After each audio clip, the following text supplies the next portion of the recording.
لہذا سورہ مبارکہ رحمان میں ارشاد ہوا الرحمن علم القرآن خلق الانسان. رحمان وہ ہے جس نے پہلے قرآن پڑھایا ہے پھر انسان کو خلق کیا ہے. تو وہ کون سا انسان ہے جو خلق ہونے سے پہلے قرآن پڑھ کر آیا ہے؟ خلق ہونے سے پہلے پڑھ کر آیا ہے، اسے محمد مصطفیٰ کہتے ہیں. سرکار کی ذات پہ صلوات. اگر ہم نے اس قرآن کو پہاڑوں پر نازل کیا ہوتا، پہاڑ پر نازل کیا ہوتا، تو تم دیکھتے کہ پہاڑ خشیت پروردگار سے ریزہ ریزہ ہو جاتا. اور یہ مثال تلک الامثال، ایسی مثال نضربھا للناس، لوگوں کے لیے اللہ دیتا ہے، لوگوں کو سمجھانے کے لیے ایسی مثالیں اللہ دیتا ہے. لعلہم یتفکرون، شاید کہ سوچنے لگیں، غور کرنے لگیں. یہ قرآن کا ایک اعلان. پھر جا کے ارشاد ہوا ہم یقولون تقولہ بل لا یؤمنون، اور یہ لوگ کہتے ہیں کہ یہ گھڑی ہوئی باتیں ہیں اور قرآن پر ایمان نہیں رکھتے. فَلْيَأْتُوا بِحَدِيثٍ مِّثْلِهِ إِن كَانُوا صَادِقِينَ. تو پھر یہ لے آئیں ایک آیت، قرآن کی ایک آیات میں سے کوئی ایک آیت جیسی آیت لے آئیں. اچھا، قرآن نے، میں اور آپ کو اس کو تھوڑا سا اور بہتر کروں اپنے بیان کو، قرآن نے مخالفان قرآن کو دعوت دی ہے. یہ کم بات ہے کوئی کہ اپنے مخالف کو میدان کی دعوت دی جائے کہ آؤ، آ جاؤ میرے سامنے، آؤ مقابلہ کرو. یہ بڑی بات ہے کہ کسی کو اتنی اہمیت بھی دے دی جائے. کسی کو، خاص طور پر مخالف کو اتنی اہمیت دینا، اس کے اندر ایک حکمت ہے. جو قرآن مخالف ہیں انہیں قرآن نے 4 مرحلوں میں دعوت دی ہے. پہلے تو کہا کہ یہ لوگ کہتے ہیں کہ یہ قرآن اللہ کا کلام نہیں ہے، تو پھر اے میرے حبیب ان سے کہہ دو کہ یہ قل لئن اجتمعت الانس والجن لئن اجتمعت الانس والجن الا یاتوا بمثل هذا القرآن. اگر سارے جن اور انس جمع بھی ہو جائیں تو ایسا قرآن نہیں لا سکتے، قرآن جیسا قرآن نہیں لا سکتے. ٹھیک ہے، لا یاتون بمثلہ، یہ قرآن جیسا نہیں لا سکتے. وَلَوْ كَانَ بَعْضُهُمْ لِبَعْضٍ ظَهِيرًا، اگرچہ بعض کی مدد بھی کریں تب بھی قرآن جیسا قرآن نہیں بنا سکتے. تو پہلے تو اللہ نے پورے قرآن کے مقابلے میں قرآن لانے کا موقع دیا ہے، انہیں دستہ دیا ہے، میدان دیا ہے کہ لے آؤ. قرآن سرکار دو جہاں پر نازل ہوا ہے. قرآن آپ کا معجزہ ہے، قرآن آپ کا معجزہ ہے. ہر نبی کا معجزہ فعل تھا، ہمارے نبی کا معجزہ علم ہے. فعل وقت کا محتاج ہوتا ہے، علم وقت کا محتاج نہیں ہوتا. لہٰذا 1400 سال سے اب تک اور نہ جانے کب تک نبی کا معجزہ تھا، ہے، رہے گا، اس لیے کہ وہ علم ہے. نبی کا معجزہ ہے، یہ آپ پر نازل ہوا ہے. یہ ہمارا دوسرا عقیدہ ہے قرآن کے بارے میں. اس کی تفصیل ہے جس میں میں جانے سے گریز کر رہا ہوں کہ یہ قلب مصطفیٰ پہ اترا ہوا قرآن، نزل بہ روح الامین علی قلبک، روح الامین کے ذریعے سے اسے نازل کیا گیا ہے آپ کے قلب پر. نبی کے قلب پر قرآن اترا ہے. پہاڑ پر اترتا تو ریزہ ریزہ ہو جاتا، مگر یہ قلب مصطفیٰ پہ اترا ہے. تو کتنی سنگینی ہوگی نبی کے قلب میں، کتنا قابلیت ہوگی سرکار کے قلب مبارک میں کہ قرآن ان کے قلب پر اتر جائے تو ان کا قلب مبارک ما داغ البصر، نہ آنکھ جھپکے نہ آنکھ بھٹکے. وہ کیفیت ہی ان کی، کوئی فرق ہی نہ پڑے ان کے اوپر اگر قرآن ان پر اتر بھی آئے. مگر وہ قرآن اگر پہاڑ پر اترتا تو پہاڑ ریزہ ریزہ ہو جاتا. لہٰذا قرآن کی نبی مکرم کے قلب مبارک پہ اترنا، یہ قرآن کی جہاں عظمت ہے وہاں سرکار دو جہاں کی عظمت بھی ہے. میں یہ بات پچھلے سال کر چکا ہوں، مگر دل کر رہا ہے 1 منٹ کی تکرار کر دوں. علامہ اقبال روزانہ قرآن کی تلاوت کرتے تھے. فجر کی نماز کے بعد علامہ اقبال قرآن کی تلاوت کرتے تھے. ایک دن ان کے ابا برابر سے گزرے، دیکھا قرآن پڑھ رہے ہیں. پوچھا بیٹا کیا پڑھ رہے ہو؟ کہا ابا قرآن پڑھ رہا ہوں. کہا قرآن تو سوائے مصطفیٰ سرکار کے کوئی سمجھ ہی نہیں سکتا، اس لیے کہ ان کے دل پہ اترا ہے. تو انہوں نے کہا ابا کیا مطلب ہے پھر ہم قرآن نہ پڑھیں؟ کہنے نہیں قرآن ضرور پڑھو، مگر جہاں قرآن اترا ہے وہاں جگہ بناؤ. قرآن قلب مصطفیٰ میں اترا ہے تو قلب مصطفیٰ میں جگہ بناؤ. تو انہوں نے کہا قلب مصطفیٰ میں جگہ کیسے بنتی ہے؟ کہنے لگے فاطمہ زہرا کو راضی کرو.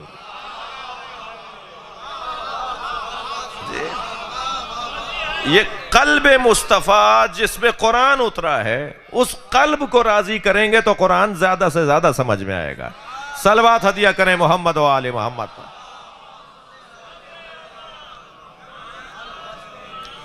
تھوڑا سا برداشت کیجئے گا مجھے اگر تھوڑی سی دیر ہو جائے۔ قرآن نازل ہوا ہے قلب مصطفیٰ پہ۔ قرآن کا نزول دو طرح سے ہے، انزال اور تنزیل۔ قرآن کا نزول دو طرح سے ہے، دو طرح سے قرآن نازل ہوا ہے۔ تھک تو نہیں رہے آپ؟ قرآن دو طرح سے نازل ہوا ہے۔ قرآن کے ایک نزول کو انزال کہتے ہیں، باب افعال، اور ایک نزول کو تنزیل کہتے ہیں، باب تفعیل۔ باب انزال میں قرآن کا انزال اور قرآن کی تنزیل۔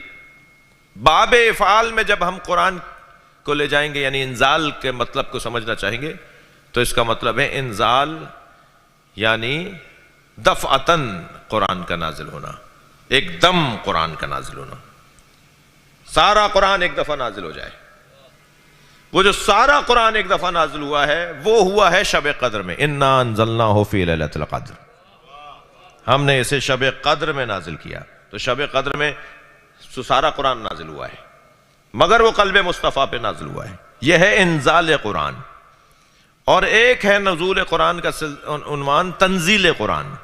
تنزیل یعنی تفعیل، تنزیل یعنی تدریج، تنزیل یعنی ترتیب، یعنی وہ قرآن ایک مرتبہ، یہ قرآن ایک مرتبہ دفعتاً نبی پر نازل ہوا، تنزیل۔ لہذا قرآن کا یہ دیم، قرآن ایک مرتبہ اعلام ہوا نبی کے قلب مبارک پر، اور پھر کہا گیا آپ 23 برس تک تعلیم دیجئے۔ وہ جو 23 برس تک تعلیم دینے کا مرحلہ آیا، وہ قرآن دوبارہ سے ایک ایک آیت کر کے نازل ہوا، اور وہ جو سارا کا سارا قرآن نازل ہوا وہ شب قدر برس تک تعلیم دینے کے لیے بار بار وہی آیتیں آتی رہیں۔ تو نبی پہلے سے جانتے تھے کہ اب یہ کون سی آیت ہے، یہ مجھے پہلے سے پتا ہے۔ تو سرکار پر پہلے قرآن علیحدہ سے نازل ہوا اور ہماری خاطر ترتیباً نازل ہوا، جیسے جیسے ضرورت پڑتی رہی، جیسے جیسے ہماری ضرورت پیش آتی رہی، حالات، واقعات، سفر، ہجر، جہاد، گھر کے معاملات، امت کے معاملات، اس کے اندر قرآن ایسے نازل ہوتا رہا۔ اور پھر دوسرا عقیدہ یہ کہ نبی مکرم پر نازل ہوا ہے۔ تیسرا عقیدہ ہمارا یہ ہے کہ قرآن کل کا کل، من اور ان، وہی ہے جو نبی پہ نازل ہوا۔ قرآن میں تحریف ایک حرف کی بھی نہیں ہے۔ ہم تحریف قرآن کے قائل نہیں ہیں۔ صلوات ہدیہ کریں نبی کی ذات پر۔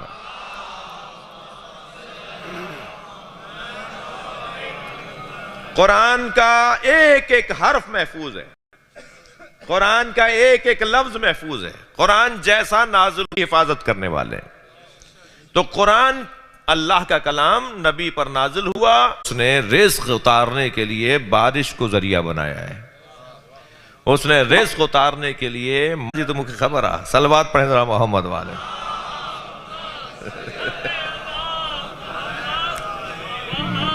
ایک اور صلوات نبی کی ذات۔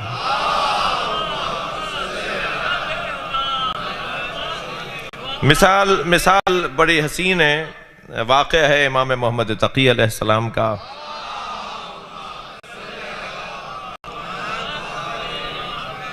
معتصم باللہ کا زمانہ ہے، چور کو لایا گیا اور حد جاری کرنا تھی اس کی۔ تو مفتیان دین جو فقہا وہاں موجود تھے ان سے تھے فَقْطَعُوا أَيْدِيهُمَا، فَقْطَعُوا أَيْدِيَهُمَا، ان کے ہاتھ کاٹ دو، جب یہ چوری کریں، سرقت کریں تو ان کے ہاتھ کاٹ دو۔ اب جب ہاتھ کاٹنے کے لیے جلاد لے کے چلا، جو بھی آلائے برندہ تھا، جو بھی تلوار چاقو جو بھی لے کے وہ چلا، تو ایک صاحب کی آواز آئی، کہاں سے کاٹو گے؟ تو فرمایا انگلیاں کاٹو، انگلیاں کاٹو، کلائی سے نہیں کاٹو، کوہنی سے نہیں کاٹو، بازو سے نہیں کاٹو، انگلیاں کاٹ دو، چور کی انگلیاں کاٹ دو۔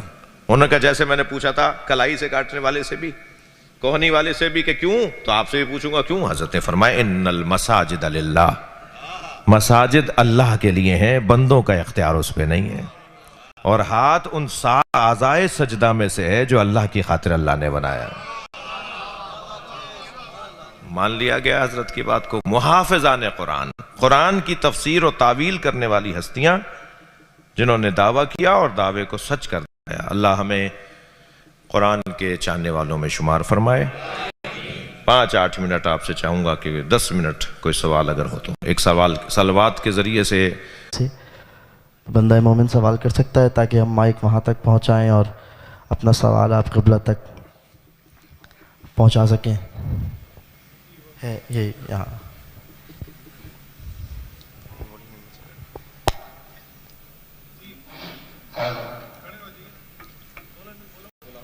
کھلا بھائی.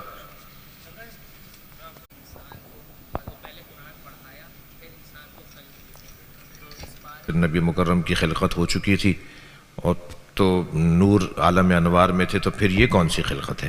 تو خلقت کی 2 قسمیں، یعنی نبی کا نور خلق ہوا جو پہلے خلق علیہ رضوان اللہ تعالیٰ علیہ، تو یہاں تک فرماتے ہیں کہ اللہ نے نبی کے بدن کو خلق کرنے سے پہلے خود نبی سے پوچھا بتاؤ تمہیں کیسے بناؤں، تمہاری آنکھیں کیسی بناؤں، تمہارے ہاتھ کیسے بناؤں. تو وہ خلقت نوری ہے جس خلقت کے بعد قرآن پڑھایا گیا، اور وہ خلقت بدنی ہے جو قرآن پڑھانے کے بعد خلق ہوا. جی کر دے گا اگر آپ کو یاد آ رہا ہو تو میں پوچھنا چاہ رہا ہوں کہ اگر ہم مولا کو یا علم کو ذری کو سجدہ وہ نہیں جو خالق کو کیا جاتا ہے بلکہ تعظیم کے لیے اگر سجدہ کیا جائے اور اللہ کا ذکر کیا جائے تو اس میں کوئی حرج تو نہیں ہے؟ ویسے سجدہ شکر تو کسی طرف بھی رخ کر کے کیا جا سکتا ہے. سجدہ شکر یعنی ہم ذری کی طرف، علم کی طرف ہمارا رخ جو ہے وہ کسی بھی طرف ہو مگر شکرن للہ ہو، اللہ کی خاطر اللہ کا شکر ادا کرتے ہوئے اللہ کو سجدہ ہو، تو وہ کسی بھی طرف رخ کر کے کیا جا سکتا ہے. تو جب ہم علم کو یا ذری کو سجدہ ہی نہیں کر رہے تو پھر یہ بحث بھی نہیں ہے کہ ہم وہاں سجدہ، جب نیت ہی ہماری اس کی نہیں ہے، نیت ہی اللہ کو سجدہ کرنے کی ہے. تو سجدہ جیسے حضرت آدم کا واقعہ، جیسے حضرت یوسف کا واقعہ. لیکن سجدہ شکر کے لیے عمومی اجازت ہے کہ ہم کسی بھی طرف رخ کر کے اللہ کا شکر ادا کر سکتے ہیں. مثلا ہم اگر امام حسین کے مزار پر پہنچے، کربلا معلیٰ میں نجف اشرف مولا علی کے مزار پر پہنچے، اور ہم نے چوکھٹ پہ جا کے سر رکھ دیا اور کہا شکرن للہ، اللہ تیرا شکر ہے تو نے ہمیں یہاں پہنچا دیا، تو بالکل جائز ہے، ٹھیک ہے. جی جی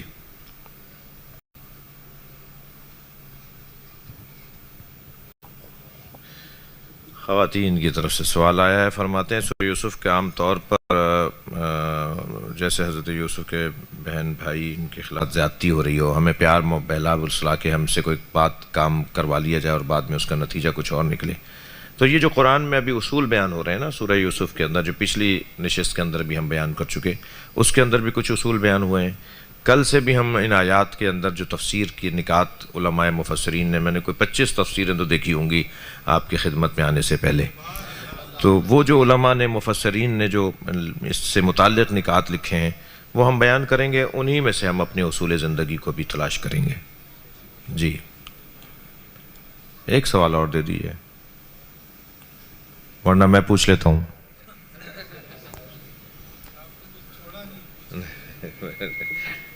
جی جی حضور، جی حاجی صاحب.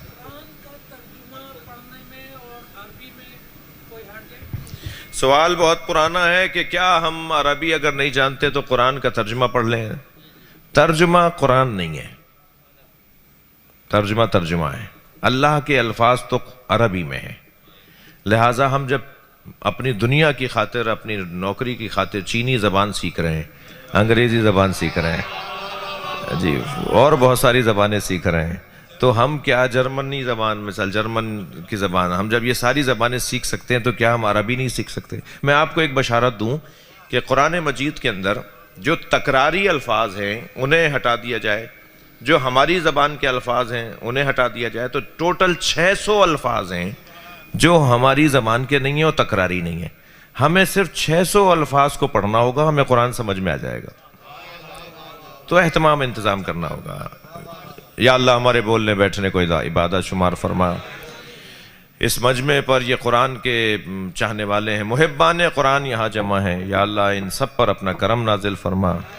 یا اللہ ان کے رزق میں، عزت میں اضافہ فرما، توفیقات میں اضافہ فرما، امام زمانہ کے ظہور میں تعجیل فرما.